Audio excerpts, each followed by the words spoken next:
Assalamualaikum warahmatullahi wabarakatuh. Asyhadu an la ilaha illallah wahdahu la syarika lah. Wa asyhadu anna Muhammadan abduhu wa rasuluh. Amma ba'du, a'udzu billahi minasy syaithanir rajim. Bismillahirrahmanirrahim. Alhamdulillahi rabbil alamin. Ar-Rahmanir Rahim. Maliki yaumiddin. Iyyaka na'budu wa iyyaka nasta'in. Ihdinas siratal mustaqim. Siratal ladzina an'amta 'alaihim ghairil maghdubi 'alaihim waladdallin.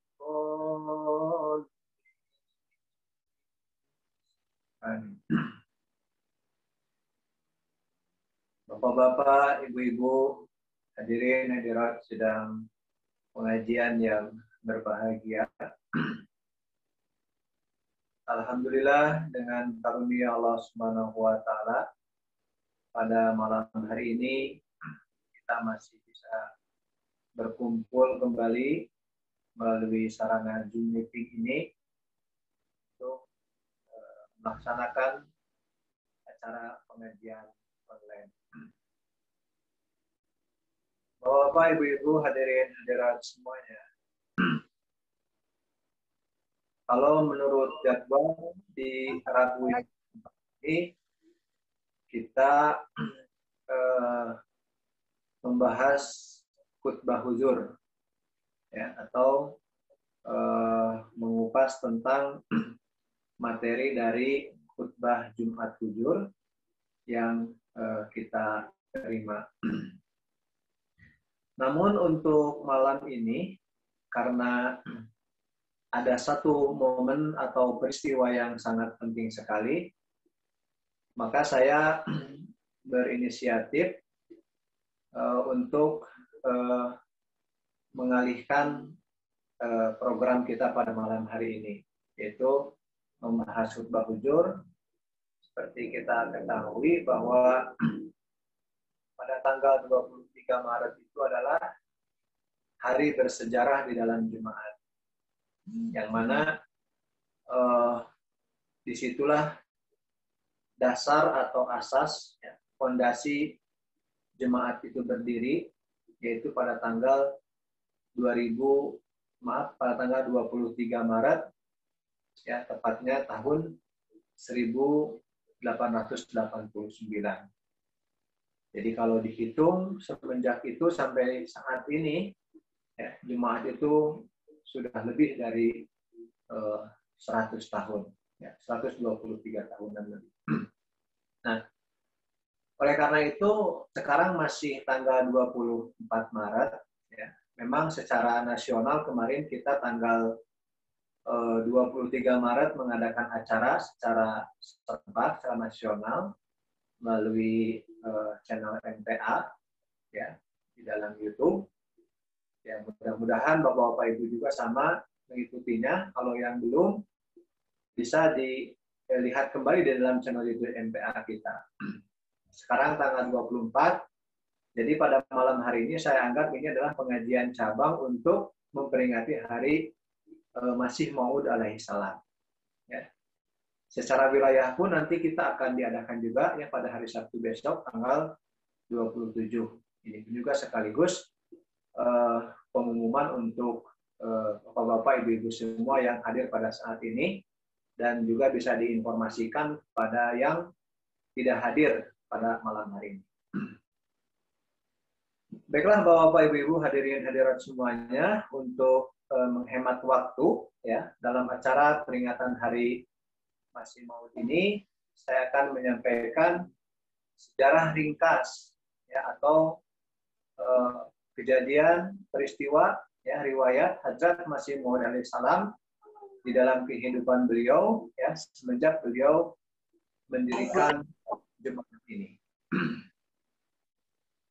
Seperti kita ketahui bahwa kalau kita menelaah ya atau membaca sejarah dari agama-agama besar yang ada di dunia ini, ya, jadi hampir semua agama-agama besar yang ada di dunia ini menghabarkan tentang kedatangannya seorang wujud yang dijanjikan, ya, baik itu sebagai imam, kemudian juga mungkin guru, kemudian Al-Masih, ya, ataupun Elias, dan juga di agama lain misalkan Zoroaster, ya, imam dan lain sebagainya.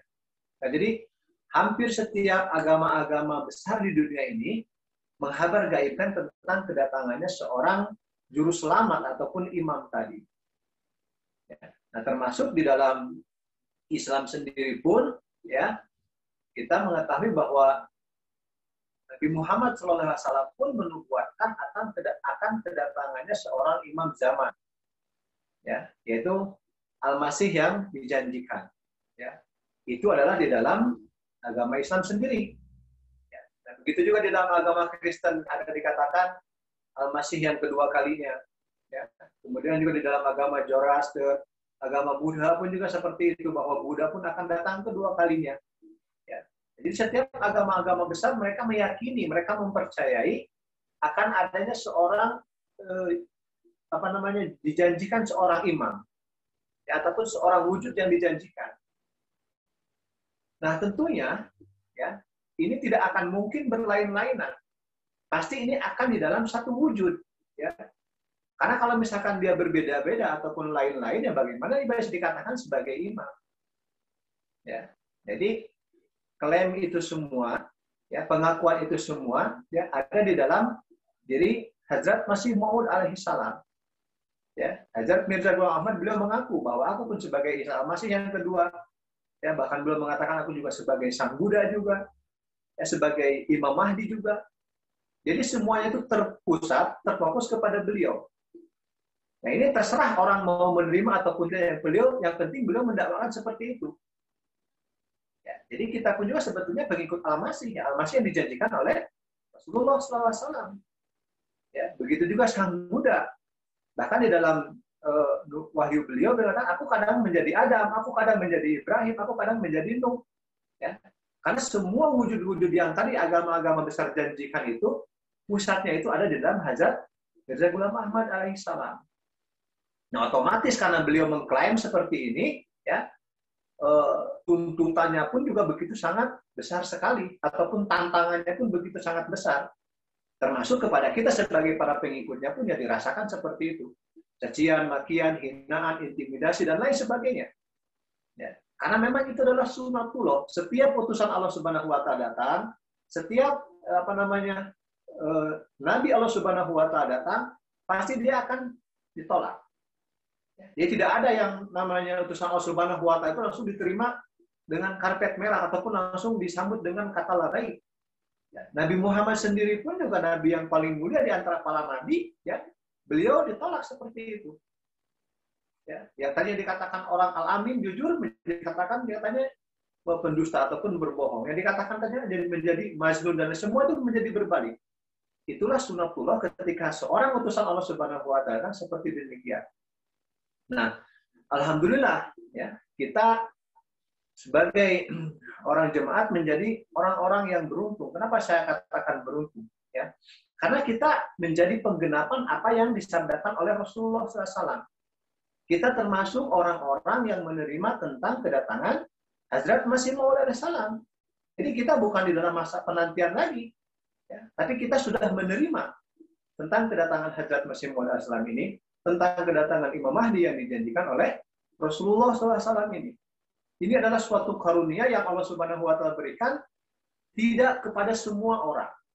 Ya, zalika fadlullahi yu'tihi may yasha. Ini adalah karunia Allah Subhanahu wa taala yang diberikan kepada siapa yang Allah kehendaki. Ya. Jadi yang namanya karunia Allah Subhanahu wa taala itu tidak mesti harus kepada orang yang pintar dulu, tidak harus kepada para pejabat tinggi dulu, tidak harus kepada misalkan raja dan lain sebagainya. Karena dulu pun juga orang-orang yang mendapat hidayah, orang-orang yang menerima kedatangan Rasulullah SAW itu, bahkan mereka dari kaum budak, kemudian juga mereka datang dari orang-orang yang lemah, orang-orang fakir, miskin, dan lain sebagainya. Ya, bukan misalkan dari cendekiawan seperti Abu Jahal, Abu Lahab, dan lain sebagainya, karena mereka itu tidak mendapatkan hidayah. Dan zaman sekarang pun begitu juga. Orang yang menerima imam itu orang-orang yang dipilih oleh Allah Subhanahu wa taala. Ya, tidak langsung mereka misalkan kenapa tidak ulama dulu, kenapa tidak misalkan Kementerian Agama dan lain sebagainya. Itu tidak menjadi jaminan. Karena hidayah itu datang dari Allah Subhanahu wa taala kepada siapa yang dikehendaki. Ini adalah suatu karunia besar, ini adalah suatu keuntungan yang sangat besar untuk kita. Kerugiannya apa? Kerugiannya adalah ketika kita tidak bisa menablighkan ataupun menyampaikan tentang kedatangan Imam Mahdi ini. Ya, kita adalah orang yang diberikan karunia oleh Allah Subhanahu wa taala menerima Hadrat Masih Maud Salam sebagai Imam Mahdi. Kerugian kita adalah ketika kita tidak bisa menablighkannya. Nah, oleh karena itu ada kewajiban yang besar bagi kita, ya, orang-orang yang sudah menerima kedatangan Imam Mahdi itu untuk menyampaikan tentang kedatangannya. Jangan sampai ada keluarga kita, jangan sampai ada tetangga kita, jangan sampai ada kerabat, teman, dan lain sebagainya, mereka tidak paham, mereka tidak mengetahui, karena kita tidak menyampaikannya. Oleh karena itu, sampaikanlah sesuai dengan kemampuan kita. Ya, tabiklanlah, berikanlah pengetahuan tentang kedatangan Imam Mahdi sesuai dengan kemampuan kita. Ya minimal ke keluarga terdekat dulu kita. Apakah itu misalkan adik, kakak, saudara, orang tua, dan lain sebagainya. Baru kepada tetangga kita, baru kepada yang lain-lainnya. Pada lingkungan yang lebih besar lagi. Ya. Jadi, kita adalah orang-orang yang beruntung, ya, yang mendapatkan karunia yang untuk bergabung ke dalam jemaah. Karena tidak semua orang mendapatkan hidayah yang seperti ini. Nah, Bapak-bapak, Ibu-ibu, hadirin hadirat semuanya, kalau kita melihat ya, sejarah ataupun riwayat Hadrat Masih Maud Salam, yaitu Hadrat Mirza Ghulam Ahmad alaihissalam, ya, beliau itu adalah datang dari suatu keluarga yang memang dikatakan beliau sebagai orang berada, ya, artinya orang tuanya itu saat itu ada, ya. Namun secara formal Hadrat Masih Maud Salam itu dia tidak mendapatkan pendidikan secara formal. Artinya tidak mendapatkan pendidikan langsung misalkan dari sekolah ataupun dari di luar tidak ada seperti itu. Ya. Jadi Hadrat Masih Maud Salam itu beliau hanya mendapatkan pendidikan dari para guru yang dipanggil oleh orang tuanya. Ya. Beliau mendapatkan misalkan pelajaran bahasa Arab, ya, itu dipanggil gurunya. Ya, memang dan kebiasaan orang-orang saat itu seperti itu, yang memanggil guru datang. Kemudian beliau belajar bahasa Parsi, ya, beliau belajar filsafat dan lain sebagainya itu dari guru-guru yang bukan secara formal di sekolahan. Ya, beliau juga mendapatkan ilmu tabib ataupun ilmu pengobatan, itu pun juga beliau dapatkan dari ayahanda beliau langsung, ya, dari orang tua beliau langsung. Nah, jadi itulah masa kecil Hadrat Masih Maud Salam di dalam pendidikannya. Ya, dan kalau kita lihat, ya, bagaimana kecenderungan dari Hadrat Mirza Ghulam Ahmad alaihissalam sejak kecil, ya, dia itu lebih cenderung kepada masalah agama. Artinya beliau lebih tekun, lebih khusyuk, lebih asyik ketika dia mempelajari agama. Ya, jadi ini sudah menjadi bawaan dari diri beliau sejak kecil, ya, bahwa beliau tuh selalu tenggelam, selalu larut di dalam mempelajari agama. Ya. Di dalam kehidupan Hadrat Masih Maud alaihissalam, kalau kita perhatikan secara garis besarnya, mulai dari beliau kecil dewasa sampai beliau menjadi seorang yang mendakwakan sebagai Imam Mahdi, ya, garis besar kehidupan beliau itu hanya memiliki dua saja, ya. Yang pertama, beliau itu adalah beribadah kepada Allah Subhanahu wa taala. Ya. Kemudian yang kedua, ya, beliau itu membela atau berjuang, ya, berjihad untuk Islam. Itu saja, ya. Tidak ada kehidupan yang lain selain daripada beribadah kepada Allah Subhanahu wa taala dan memperjuangkan Islam. Kita bisa lihat bagaimana sepak terjang beliau, ya. Banyak sekali riwayat-riwayat atau banyak sekali contoh-contoh pengalaman-pengalaman bagaimana kualitas ataupun derajat dari ibadah Hadrat Masih Maud alaihissalam. Ya. Bahkan beliau sangat terasing dari hiruk-pikuk keramaian dunia. Ya. Beliau lebih banyak menyendiri, lebih banyak dia beribadah kepada Allah Subhanahu wa taala. Ya. Saya berikan satu cerita, ya. Banyak sebetulnya cerita yang saya dengar mengenai beliau. Jadi di zaman masa beliau masih kanak-kanak ataupun masih kecil, ya, banyak tamu datang kepada keluarga beliau, ya. Dan tidak sekali ataupun sering para tamu itu mengatakan kepada orang tua beliau, ya, bahwa Anda itu katanya memiliki 2 orang anak laki-laki, ya. Tetapi saya jarang melihat yang satu lagi mana. Maksudnya tadi Hadrat Masih Maud itu dia jarang kelihatan. Ya. Di dalam keluarga sendiri pun beliau jarang nampak, jarang muncul gitu. Jadi sering banyak tetamu yang datang itu menanyakan seperti itu.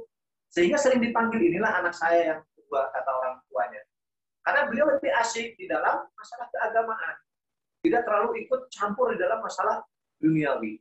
Ini adalah merupakan fitrah dari Allah Subhanahu wa taala semenjak kecil ya Hadrat Masih Maud.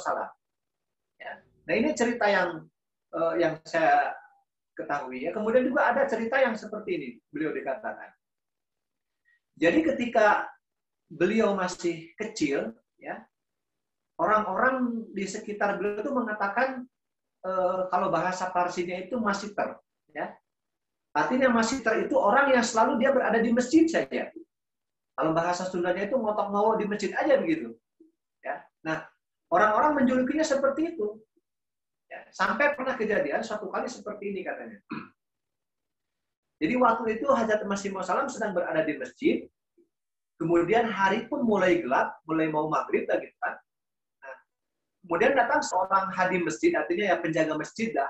Ya, orang-orang biasa yang penajir lah mungkin kalau sekarang itu kan, yang biasa membersihkan masjid, yang biasa ngurus masjid lah, yang biasa mempersiapkan masjid gitu.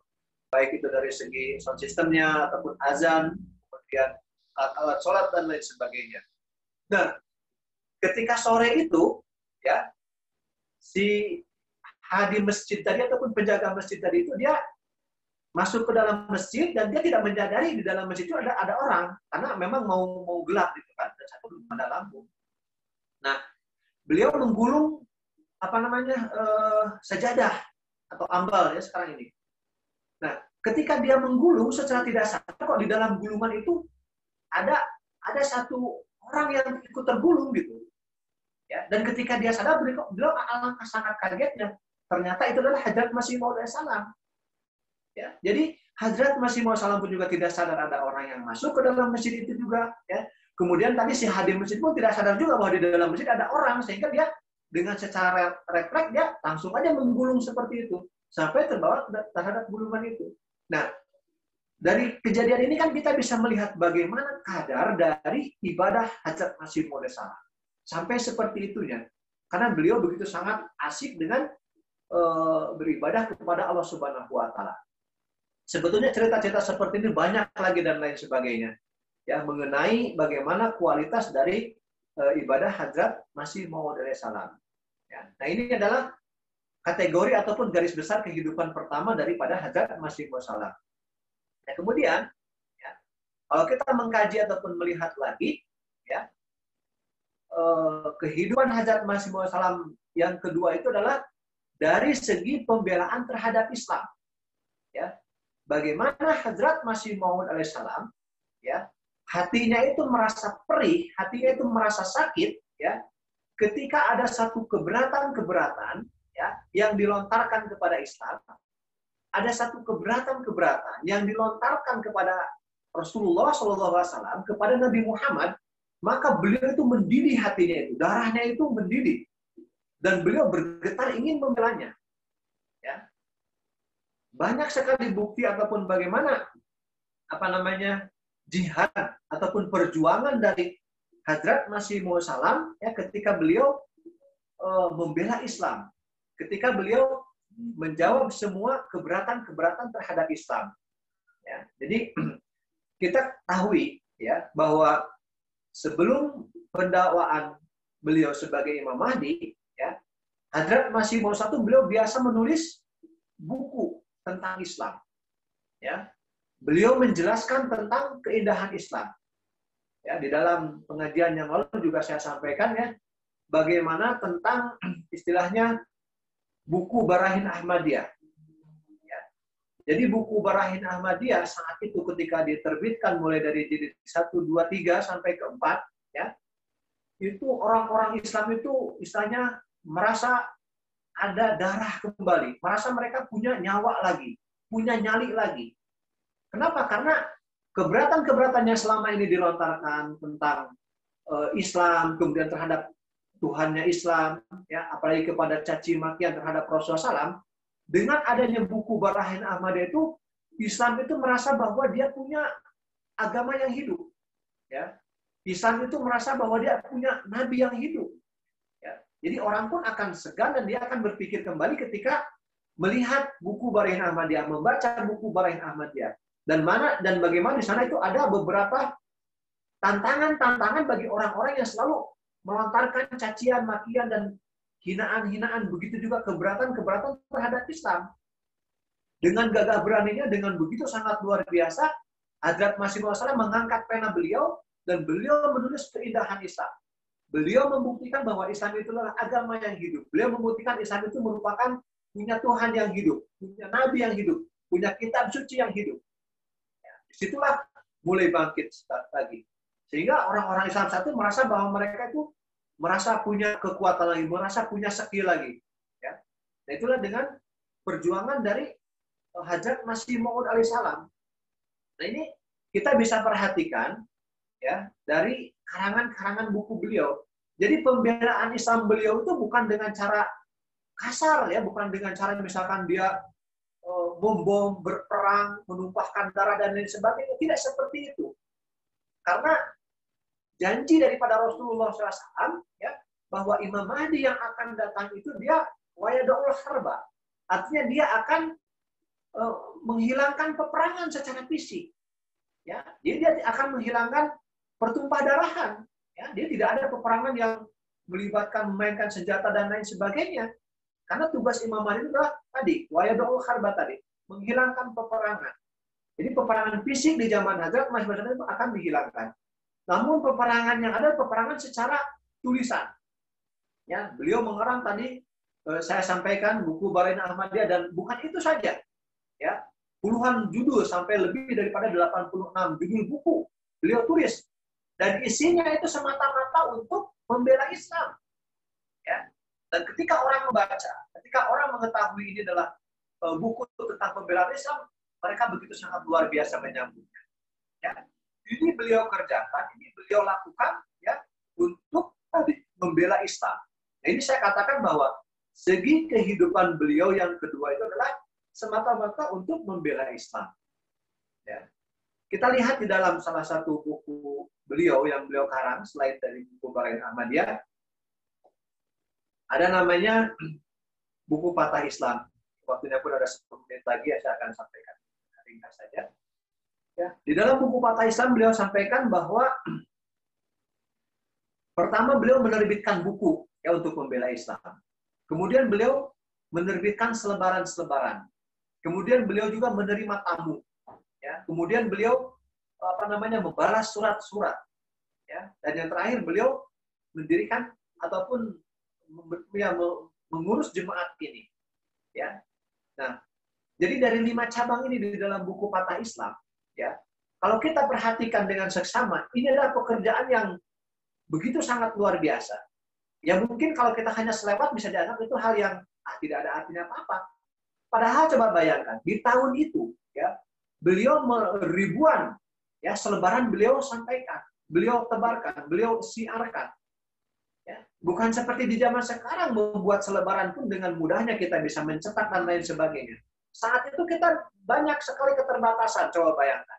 Nulis saja harus pakai tinta yang dicelup satu persatu, bukan seperti sekarang ada printer, ada percetakan dan lain sebagainya. Ya, begitu juga dengan penerangan pun ataupun listrik sekarang kan banyak. Bahkan yang menjual jasanya pun ada, jual jasa pengetikan, jasa dan lain sebagainya. Saat itu belum ada seperti itu. Beliau harus nulis satu persatu, beliau harus pergi ke percetakan, beliau harus bagikan satu-satu lewat surat, lewat pos dan lain sebagainya, bahkan lewat telegram. Ya. Jadi itu bukan hal yang mudah kalau dibayangkan sekarang. Jadi kita semua bersatu pun kita belum tentu bisa saat itu untuk melakukannya. Itu dari segi, ini secara singkat saja, dari segi penulisan buku-buku. Belum lagi di dalam penerimaan tamu. Ya. Di dalam menyebarkan Islam, beliau rata-rata satu hari menerima tamu itu tidak kurang dari 20 orang. Bahkan sampai 30-40 orang. Coba bisa dibayangkan. Orang-orang yang mau mencari kebenaran, datang kepada Hadrat Masih Maud Salam, 20-30 orang tiap hari. Ya. Jadi kalau bukan seorang nabi, mungkin tidak akan bisa menghandle seperti ini. Kadang-kadang kita ada tamu 5-6 orang saja, kadang-kadang kelabakan, kan? Bagaimana makannya, bagaimana tidurnya, dan lain sebagainya. Ya, tapi beliau itu semua beliau layani. Makanya beliau mengatakan ini bagian ataupun cabang dari kemenangan Islam. Itu daripada penerimaan tamu. Belum lagi dari tadi penulisan-penulisan. Beliau harus menjawab surat-surat. Ya, surat ribuan selalu datang. Ya, 1 bulan tidak kurang dia itu harus menjawab dari ya ribuan beliau tulis. Ya, beliau menulis pun juga kadang-kadang harus mencari referensinya, harus mencari alamat kemana menjawabnya, harus pergi ke pos. Kadang-kadang di pos juga tidak ada lem, beliau bawa lem sendiri dari rumah. Ini bukan pekerjaan yang mudah. Ya, jadi kalau bukan ini dikerjakan oleh orang utusan Allah Subhanahu Wa Taala, mungkin kita semua tidak bisa mengerjakannya. Nah, Bapak-bapak, Ibu-ibu, hadirin hadirat semuanya, karena waktu terbatas, saya akan ringkas saja ya bahwa ketika beliau membela seperti itu, beliau selalu memberikan tantangan kepada orang-orang yang senantiasa melontarkan keberatan ya. Jadi yang namanya cacian, makian, hinaan itu adalah bukan suatu pekerjaan yang baik, dan beliau mengatakan kalau engkau memang betul punya Tuhan yang hidup, silahkan kita sama-sama berdoa kepada Allah Subhanahu Wa Taala untuk membuktikan kebenaran Islam. Jadi dengan hanya menghujat, mencaci dan maki, beliau tidak layani. Kalau kamu memang betul punya agama yang benar, saya juga mengakui kebenaran agama saya, kata Hadrat Masih Maud Salam, ya. Kita sama-sama berdoa kepada Allah Subhanahu Wa Taala dan kita minta petunjuk kepada Allah Subhanahu Wa Taala mana agama yang besar itu ataupun mana agama yang benar itu. Beliau sampaikan tantangan seperti itu. Sehingga saat itu datanglah Pandit Lekram. Beliau adalah orang-orang dari Arya Samaj saat itu, ya, artinya orang-orang Hindu. Kamu kenapa katanya memberikan tantangan dan lain sebagainya jauh-jauh? Saya adalah tetanggamu ataupun saya adalah orang yang dekat dengan kamu. Ya, mari kita katanya membuktikan kebenarannya itu. Nah, Hadrat Masih Maud Salam menerimanya. Ayo kita buktikan katanya. Ya, apa bukti dari kamu? Ya, nah, Hadrat Masih Maud mengatakan bahwa saya ini adalah utusan Allah Subhanahu Wa Taala. Saya dijanjikan katanya akan memiliki seorang anak yang dijanjikan. Nah, jadi si pendeta ini dia malah dengan diberikan jawaban seperti ini malah memperolok-olok. Wah, itu katanya bukan suatu kebenaran. Ya, itu bukan suatu janji kalau seperti itu. Saya juga bisa kalau begitu. Ya, akan punya anak dan lain sebagainya. Tapi sebetulnya kalau kita lihat hakikat dari janji daripada kedatangan Muslim Maud radhiyallahu anhu itu adalah janji daripada Rasulullah SAW. Ya. Rasulullah SAW mengatakan bahwa nanti Imam Mahdi itu dia akan menikah dan dia akan memiliki seorang anak. Memang seperti biasa saja, menikah memiliki seorang anak kan seperti biasa-biasa saja. Tapi di balik itu kalau kita resapi, ya, bagaimana Rasulullah SAW mengatakan bahwa anak itu nanti akan istimewa, dia akan lebih unggul daripada yang lain, bahkan memiliki ciri-ciri yang begitu sangat banyak lebih daripada 40 macam. Ya, sekarang siapa yang bisa berjanji seperti itu? Ya kalau hanya menikah punya anak saja semua orang pun bisa. Tapi bagaimana dengan tanda-tanda yang beliau berikan? Dia akan unggul, dia akan cerdas, dia akan seperti apa, dan macam-macam. Banyak sekali tentang janji Imam Mahdi, janji daripada Muslim Maud itu. Nah tadi si Pandit mereka malah dia memperolok-olok. Saya juga bisa seperti itu katanya, punya anak, nikah dan lain sebagainya. Nah maka Hadrat Masih Maud mengatakan kamu nanti katanya kalau tidak berhenti daripada memperolok-olok ini, siapkan saja katanya azab. Ya, dan memang betul. Jadi mungkin cerita lainnya bagaimana azab yang datang kepada Pandit Lekram itu, ya, sampai saat ini pun tidak ada yang mengetahui siapa yang membunuh Pandit Lekram. Karena itu merupakan janji dari Allah Subhanahu wa taala kepada Hajat Masih Salam yang beliau sampaikan di dalam wahyunya, ijlun dasadun lahu kuar katanya. Dia seperti anak keledai yang menjerit kesakitan, ya, dari kejauhan sana, menjerit-jerit dia. Dan memang terbukti seperti itu kematian Pandit Lekram yang senantiasa terus dia memperolok-olok terhadap Islam ini. Nah, itu adalah bukti bagaimana perjuangan ataupun jihad daripada Hadrat Masih Maud alaihissalam. Bapak-bapak, ibu-ibu, hadirin hadirat semuanya, karena waktu tinggal sedikit lagi, ya. Jadi sebetulnya banyak sekali sejarah mengenai jemaat ini, ya. Saya juga belum sempat menyampaikan bagaimana prosesi beat yang pertama, ya, di Ludhiana, karena itu merupakan sebagai dasar ataupun fondasi bagi jemaat ketika berdirinya pada tahun 1889 tanggal 23 Maret itu, ya, bahwa Hadrat Masih Maud Salam beliau buat silsilah pertamanya itu, ya, hanya 40 orang saja yang baiat kepada beliau. Ya, itulah para sahabat-sahabat beliau. Dan sekarang kita melihat bagaimana perkembangan Islam begitu sangat luar biasa. Ya, bagaimana perkembangan jemaat ini sampai ke seluruh pelosok dunia. Ya, ini merupakan satu bukti, ya, merupakan satu kebenaran daripada janji yang oleh Rasulullah SAW memberikan kepada kita semuanya. Bapak-bapak, ibu-ibu, hadirin hadirat semuanya, ini saja yang dapat sampaikan. Wa akhiru da'wana alhamdulillahirabbil alamin. Karena waktu tinggal 2 menit lagi, acara kita akan tutup dengan doa bersama. Doa kita mulai. Auzubillahi minasyaitonir rajim.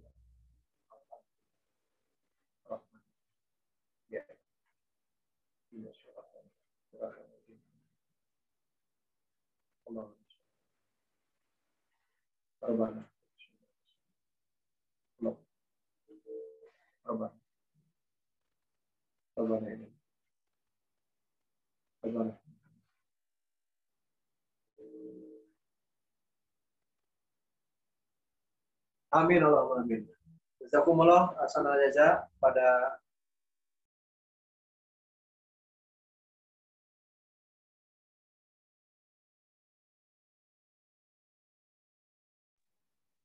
Assalamualaikum warahmatullahi wabarakatuh.